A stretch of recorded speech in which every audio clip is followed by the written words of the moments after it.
Progress करता है, हम इसके बारे में डिस्कस करेंगे। How this space program progressed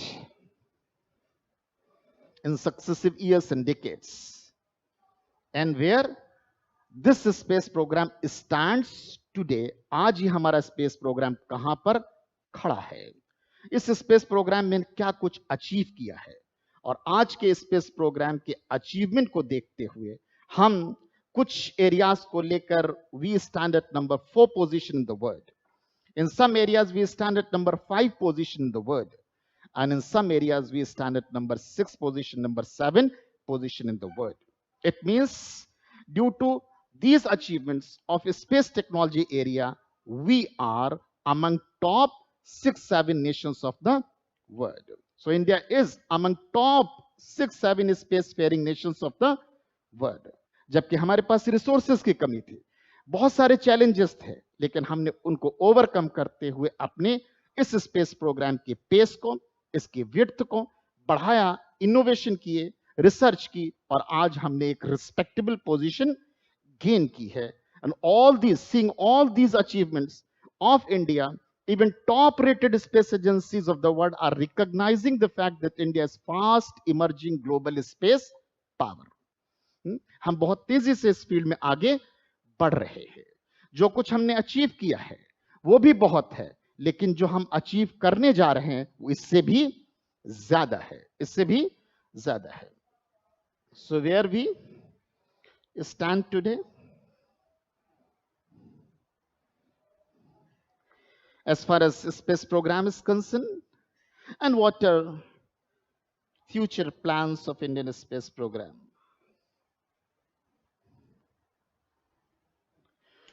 What are future plans of Indian space program? ठीक है.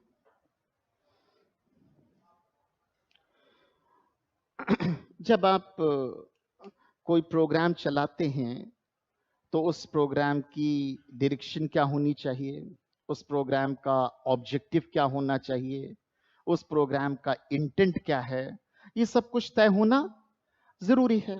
पर्पस क्या है आपके इस प्रोग्राम को चलाने का, डायरेक्शन क्या है इस प्रोग्राम की, इंटेंशन क्या है इस प्रोग्राम को रन करने का, और all such things are guided by space, all such things are guided by policy.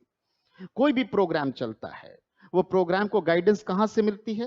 Programme is guided by policy. Policy dictate करती है, पॉलिसी बताती है कि आपके प्रोग्राम का नेचर क्या होगा, प्रोग्राम की डायरेक्शन क्या होगी, वो पॉलिसी के जरिए डिटरमिन होता है. अगर हम अपना स्पेस प्रोग्राम चला रहे हैं तो इस स्पेस प्रोग्राम के लिए गाइडेंस मैकेनिज्म भी होना चाहिए. And space programme is guided by space policy. जाहिर है कि हमने स्पेस प्रोग्राम अगर शुरू किया है तो हमारे पास अपनी स्पेस पॉलिसी भी होनी चाहिए. और 1972 में स्पेस कमीशन को हमने कॉन्स्टिट्यूट किया और इस स्पेस कमीशन ने स्पेस पॉलिसी बनाई, और इसी स्पेस पॉलिसी के गाइडेंस में हमारा स्पेस प्रोग्राम रन करना स्टार्ट करता है फॉर्मल मैनर में. So with the setting up of space commission and department of space in 1972, Indian space program got formal shape, got formal structure. अब हमारे यहाँ फॉर्मल मैनर में स्पेस प्रोग्राम 1972 में start हुआ है, जबकि जो एक हम्बल बिगनिंग है वो 10 साल पहले ही हो गई थी. इसलिए इस स्पेस प्रोग्राम के साथ साथ हम स्पेस पॉलिसी को डिस्कस करेंगे.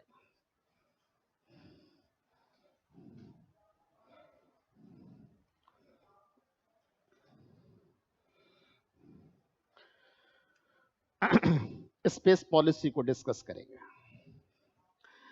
स्पेस पॉलिसी हम आप बनाते हैं, और जो पॉलिसीज होती हैं वो ओपन एंडेड होती है. ओपन एंडेड का मतलब फ्लेक्सिबिलिटी होती है. As per requirement you can bring about changes in the policy. जरूरत के हिसाब से आप पॉलिसी में चेंज ला सकते हैं. राइट.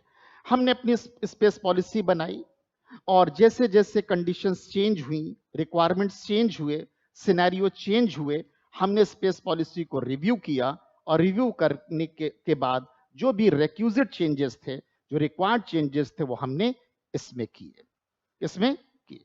स्टार्टिंग में हमारी जो स्पेस पॉलिसी थी वो हमें सिर्फ और सिर्फ स्पेस टेक्नोलॉजी को सिर्फ और सिर्फ डेवलपमेंट के लिए यूज करने की परमिशन दे रही थी. It means in the beginning we restricted the use of space technology for development. हम सिर्फ और सिर्फ डेवलपमेंट के लिए स्पेस टेक्नोलॉजी का यूज कर रहे थे. हमारी स्पेस पॉलिसी हमें सिर्फ इस बात की इजाजत दे रही थी कि हम स्पेस टेक्नोलॉजी का डेवलपमेंट के लिए यूज करेंगे. लोगों का डेवलपमेंट हो, लोगों का स्टेटस इंप्रूव हो, लोगों की जिंदगी बेहतर हो, लोगों की जिंदगी की प्रॉब्लम्स दूर हो, हम लोगों के लिए, लोगों की बेहतर बनाने के लिए, लोगों की जिंदगी को अच्छा बनाने के लिए स्पेस टेक्नोलॉजी का यूज कर रहे थे. हालांकि जिस वक्त हमने अपने यहां स्पेस टेक्नोलॉजी को अडॉप्ट किया, स्पेस टेक्नोलॉजी हमने एक्टिविटीज स्टार्ट की, उस वक्त स्पेस के जो दूसरे एप्लीकेशन एरियाज हैं वो भी अवेलेबल थे. मिलिट्री फील्ड में स्पेस टेक्नोलॉजी का यूज हो रहा था, एक्सप्लोरेशन के लिए भी स्पेस टेक्नोलॉजी का यूज हो रहा था. But here in India we decided to use space technology for only development, for only socio economic development of the nation, for improving the socio economic profile of the people of the country. मुल्क के लोगों की जिंदगी बेहतर हो जाए, इसलिए हमने स्पेस टेक्नोलॉजी को अपनाया. हमारा पर्पस स्पेस टेक्नोलॉजी का मिलिट्री यूज नहीं था, हमारा पर्पस स्पेस टेक्नोलॉजी का यूज करके स्पेस एक्सप्लोरेशन नहीं था. जबकि दूसरी कंट्रीज स्पेस एक्सप्लोरेशन के लिए स्पेस मिशंस को लॉन्च कर रहे थे, मिलिट्री पर्पस के स्पेस मिशंस को लॉन्च किया जा रहा था. यूएसए और यूएसएसआर ने जो स्पेस मिशंस लॉन्च करना स्टार्ट किया वो एक्सप्लोरेशन के लिए ही किया था, और आगे चलकर उन्होंने बड़े पैमाने पर इस स्पेस टेक्नोलॉजी का यूज मिलिट्री फील्ड में किया. 1960 के डिकेड में जब हमारे यहाँ स्पेस प्रोग्राम फॉर्मली स्टार्ट भी नहीं हुआ था, सिर्फ 1960 के डिकेड में ही यूएस ने 200 से ज्यादा मिलिट्री सैटेलाइट्स डिप्लॉय कर दिए थे. यूएस ने स्पेस में 200 से ज्यादा मिलिट्री सैटेलाइट्स लॉन्च कर दिए थे. इसका मतलब बड़े पैमाने पर मिलिट्री एप्लीकेशन हो रहा था. लेकिन we were not in favor of using this space technology for military purposes. We were against militarization of space technology. हम नहीं चाहते थे कि स्पेस टेक्नोलॉजी का मिलिट्री यूज हो. हम कहीं ना कहीं सिर्फ डेवलपमेंटल यूज, सिर्फ पीसफुल यूज, सिर्फ सिविलियन यूज ही चाहते थे. हम नहीं चाहते थे कि इस स्पेस टेक्नोलॉजी का मिलिटराइजेशन हो. 70 के डिकेड में हमारे यहाँ ये स्पेस प्रोग्राम फॉर्मल मैनर में स्टार्ट होता है.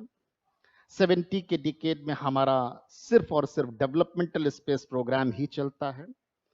80 के डिकेड में भी सिर्फ और सिर्फ डेवलपमेंटल स्पेस प्रोग्राम, और 90 के डिकेड में भी हमने अपने स्पेस प्रोग्राम में डेवलपमेंट के अलावा कोई दूसरा डायमेंशन ऐड नहीं किया. यानी शुरू के 3 डिकेड्स में हमारा जो स्पेस प्रोग्राम था वो पूरी तरीके से डेवलपमेंटल ही रहा. लेकिन फिर कुछ ऐसे हालात बने जिन हालातों ने हमें अपनी स्पेस पॉलिसी को रिव्यू करने के लिए मजबूर किया, और उस हालात की बिना पर हमने अपने स्पेस पॉलिसी को रिव्यू किया और डिसाइड किया कि अब हम अपने स्पेस प्रोग्राम में मिलिट्री डायमेंशन भी ऐड करेंगे. अब हम स्पेस टेक्नोलॉजी का मिलिट्री यूज भी करेंगे. क्या हालात बने ऐसे 90 के डिकेड के एंड में, which forced you to think of using this space technology for military purposes.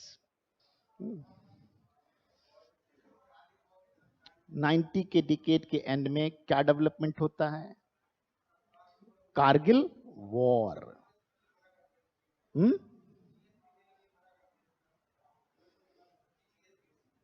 GPS data देने से मना कर दिया था यूएस ने. वहां पर महसूस हुआ कि आत्मनिर्भर भारत होना चाहिए, लेकिन उस वक्त मोदी जी नहीं थे, इसलिए सेल्फ रिलायंट भारत तो नहीं, लेकिन हमने ये जरूर फैसला किया कि हम स्पेस टेक्नोलॉजी का मिलिट्री यूज करेंगे. क्यों हुई